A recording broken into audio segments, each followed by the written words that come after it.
Hey, welcome to a new tutorial. This one is on statuses. So the BP status is a kind of blueprint that can be used for all sorts of things, really, and is used for all sorts of things in the toolkit. It's used for things like status effects. Like here you can see that I have this strength status effect that adds damage to my cards, but also the health is actually a status, the mana of the player is a status, the attack pattern that the monster is using now is also a status. So this is something that is used for many different things. We will be creating this status effect here, which is enraged status effect, which grants 2 strength every turn. So if we end our turn here, we can see that we're getting 2 more strength, and then again the next turn, and so on. So this is one type of status effect which we will be creating. But before that, let's take a closer look at the status effect itself. You can find this, or status itself. So I was considering using the name status effect for it, but it has a more specific connotation as for being like poisoned or cursed or some sort of effect that is altering your minions in some way. But since it's also used for things like stats, things like mana, health, etc., I settled for status as kind of a term that encompasses both in this toolkit. So we can take a look at the status here. What the status essentially is a blueprint component which has a value. So it is set at a certain value, and it has various functions for adding to the status, subtracting from the status, and visualizing when the status is modified. But other than that, a lot of the functionality is actually set in the specific statuses, as they can be all sorts of different things. So for instance, if we look at the card player, which is which represents the player in the game, and it has a bunch of statuses. You can see that it has the mana status, which is used as a stat for how much mana you have, and an initiative status, like where in initiative does it start. I'll cover that in a turn manager tutorial. And it also has a status for mana gain, which determines how much mana it gains each turn. It has a status that is responsible for drawing cards, etc. So there are many kinds of statuses here. If you look at the data for minions, so the monsters here, and you look at the troll, you can see that it has an initiative and health status, and all minions will generally have these. It needs health because we check this when we attack a minion. It subtracts from its health. When it reaches 0, the minion is killed. That doesn't mean that all minions need to have a health status. You might create other special kinds of minions that do not utilize health. And then we have an initiative status, which the turn manager uses to assign this minion in the turn order. But more on that in the turn manager tutorial.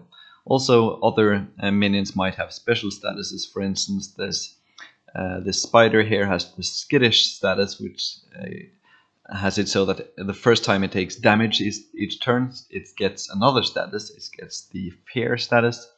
And you can have the widow spider, which has a venomous status, which is so that every time it attacks a minion, it also applies damage or poison as long as it does damage. So it applies a poison status. So you can hear that that a lot of the toolkit is about adding statuses, subtracting from statuses, and that's actually a lot of the gameplay. Since subtracting from health is a status, getting poisoned is a status, etc. So a lot of the card effects, what the cards do, is just adding statuses, subtracting from statuses, and adding to existing statuses. In addition to the ones mentioned, we have also special kinds of statuses that are attached to cards. There are not too many of those, but you have the status on the final blow card, which is responsible for reducing its mana cost every time a different card is used that turn. So cards might have statuses of their own. And also we have a special kind of status called artifacts, which are the ones that you can gain in treasures and elite encounters. And those are statuses that are added to the card player and work in similar ways to statuses added to minions. But for this tutorial, we'll create a regular kind of status that is attached to a minion. So we'll be creating the enraged status that I showed in the start of the video. Like with many other things here, often you might want to start with an existing status that is similar in some ways. For instance, for this enraged effect, we want to add strength at the start of every turn for a minion. So it might make sense to create a duplicate of the poisoned one, which is also responsible for doing something at the start of each turn. And then you can duplicate it and make changes. But for the purposes of learning, we'll start from scratch here and create a child blueprint, which I'll call then BP status enraged. And we'll jump into that one. And I should say that for this tutorial, I'm presupposing that you have already seen the event system tutorial, because statuses are generally very dependent on the event system. Really all statuses that are included are set up in a similar way, that on begin play we bind some event to an event hub, and then we listen for that event to happen, at which point we do some kind of effect that is defined within this status. So we'll just set up a basic begin play like this, and then we will bind to some event. And what event do we want to bind to here? So this is the event system, right? So the event system lets any actor subscribe to some event and then have specific behavior triggered based on it. So we could here, bind the event to the global dispatcher hub. So we could, look at when we have a turn start event, and each time we can run an event here, but this will fire at the start of the turn for every minion in the game, and we really only want to increase strength on the start of the minion that has the enraged status. So we could add a check within our event to make sure that it is in fact this minion's turn, but it is unnecessary to do this check every time. So instead we can get the owner's dispatcher hub.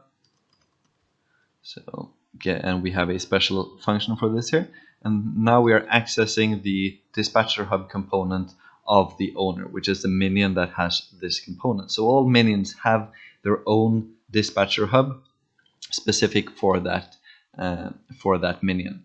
And events on this one will only be called for events that are relevant to that minion, or you have full control over when you call events within this dispatcher hub. But how it is set up by default, we are only calling within the owner's own dispatcher hub for events that are relevant for that specific minion. So therefore it makes sense here to bind this event to this specific hub instead. So we'll call bind event to hub, and we are selecting an event holder. So a reminder, this is the actor on which an event will be called, or the run event interface event will be called when this specific event is triggered. So we'll add a reference to self here, and for the turn start tag. So we have already the interface. You can't see it here since we are in the child, but if we go to BP status, you can see that we have access to the BPI event holder, which means that we also have access to it here in enraged, so we can do the run event here. So this will now be called every time turn start is called on the owning minion's dispatcher hub. But to make this readable, we can also specify here, so we can make it clear that this is the specific event that we want to trigger on. So we've only bound this to one event, so we don't really need this switch, but I think it's better for clarity. So and the calling object will be the owner here, but also for clarity, and in case we want to do something weird later, where we could end up passing some other actor. We'll also just do a check here to make sure that the actor that is calling this event is in fact the owner of this status. So we check this, and if this is true, this means that we are currently now at the start of the turn for this minion. And it is this minion that's being passed. So that means that for the owner we can add strength, which is what we want to do with our enraged effect. So to this owner, which is the minion, we can use add to status, which is an interface event BPI card target, which is implemented by BP minion. And we can add then a strength status, and the amount can be dependent on the status value of this status itself. So we can make it so that if we have more enrage, then we get more strength each turn. And this should actually be sufficient to get this status working. So we can test this out by adding this status to our warrior minion. And we can find this in data and minions heroes. And here you have the warrior.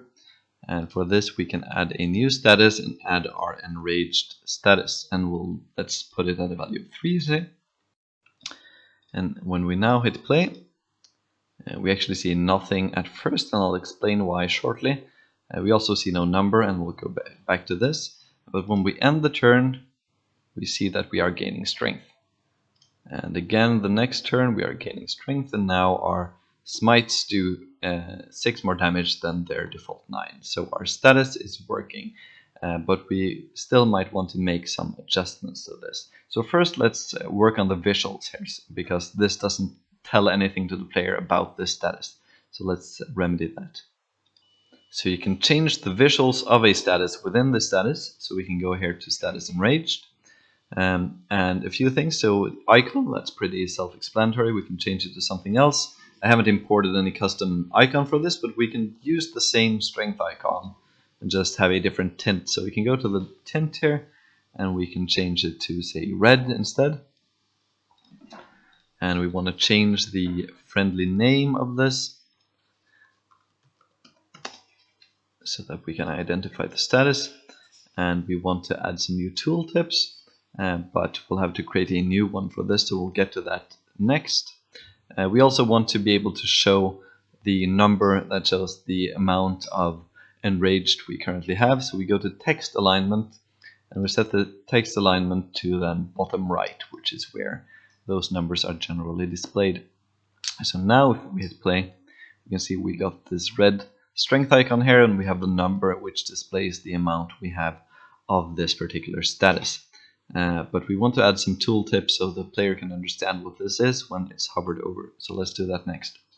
To do that, let's go back to our browser and data and tooltips, and you can find tooltips statuses here. And we want to create a new status, and we'll call this enraged. And that should be the title as well, which is the name which will be displayed on top when we are showing the tooltip. So we'll call this enraged. And then we want to describe to the player what this does. And then you have two different fields here. So one is unvalued and one is valued. So you might have statuses where there are cases where you want to display it with a specific value. For instance, if you are poisoned and you have a poison value of 5, then you might want to have the text say you take 5 damage at the start of each turn. While in other cases you might just be reading on a card which doesn't have a specific value for it, or you just want to describe poison in general, and then you might just say poison deals damage every turn instead of specifying a value. So therefore you have these two different ways of describing this status effect. So first we'll do the unvalued one, which should be then adds strength at the start of each turn. And then we can have a valued version where we just copy over this, and then we can add this *0 strength at the start of each turn. You'll notice, or you'll recognize this way of formatting from the card tutorials where we're in for the cards, we are referencing the effect values of our effects. But here we are referencing the status value of the status. So if we add *0, then the current value of the status will be displayed in the tooltip. So now we've added this new tooltip. We need to add this to the enraged status, and we can do that over in tooltips and add a new tooltip here, and we'll find it. We call it enraged, and we want this to be valued, so we show the amount of strength that we're adding each turn. We will also want to add another tooltip that displays to the player what strength is, so we'll just use the regular strength tooltip for this, and for this we don't want it to be valued, because then it would say adds 3 damage to your cards, and for this we just want to describe strength in general. So if we add both of these and now hit play, we can hover over the status and you can see that it says enraged, adds 3 strength at the start of each turn. Actually, we should also make it clear that strength is another tooltip, so we can also do that in the formatting. You can see that strength is here, not in bold. So we'll change that quickly in our tooltips. So first we'll do strength with a capital S, and then I'll do the T formatting for tooltip here, which I also describe in my card tutorials, and we'll do the same actually for this unvalued version. I'll just copy that over like so. There, and now we get that in bold, so it's clear to the player that there's another tooltip below that they can read. So at this point we can wait so that we add strength. You can have both of them like this. So we have a nice working status effect here, though maybe for this we're saying 3 strength at the start of each turn, and it's a bit confusing to the player that this doesn't happen at the very start of the game, but only after they end their turn. That has to do with how the turn manager works, that the card player actually has its turn before the monsters and then the heroes.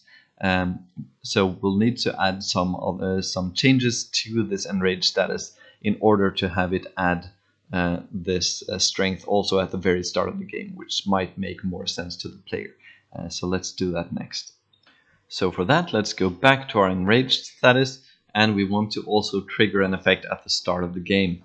So for this, we can't use the owner's dispatcher hub, because now we're actually interested in the start of the game globally, and the specific minion does not call a start of the game event. So we'll need to bind this to the global dispatcher hub, and we can find the game start. Let's see, game start event, and we'll also have the event holder to self, and then we will add a new one to the switch here, which is game start.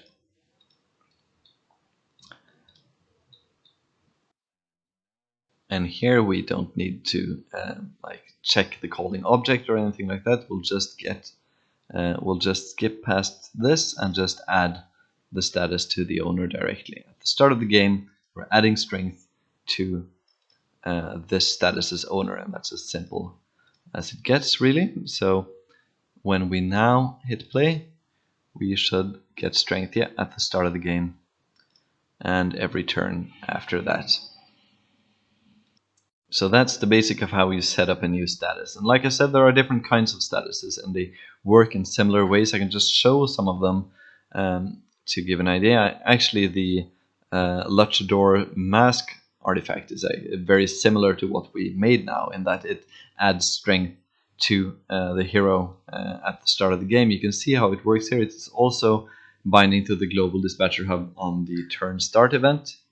But you have some other stuff here where we are actually looping through all of the minions to find the hero and then adding the status to that hero. And that is because this status here is it's owned by the card player, So you can't just get the owner, which is the card player, and add strength to that. You have to find the hero, and this code is for doing that. But you can see that the setup for this is extremely similar for artifacts as it is for statuses that are on minions. Similar also if you look at like card statuses. So this is the mana reduce on draw card status, which is added to the final blow card.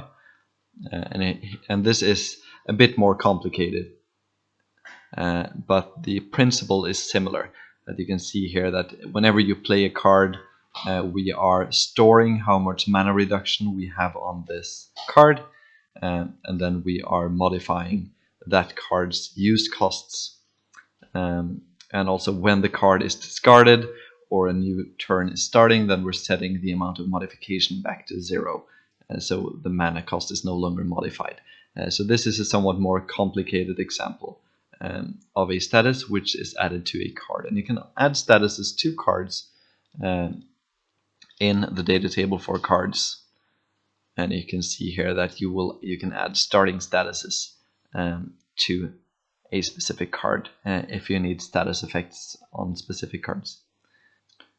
Okay, so that's it for this intro on statuses, really. So I hope that made sense. So this is a really important concept to understand to work with the toolkit. Like I said, most of what the cards are doing is adding and removing statuses. So if you're still confused about this, or you're trying to make a status and struggling, just like always, ask me on in the support thread or on Discord. I'll do my best to help you out. Okay, see you in the next tutorial.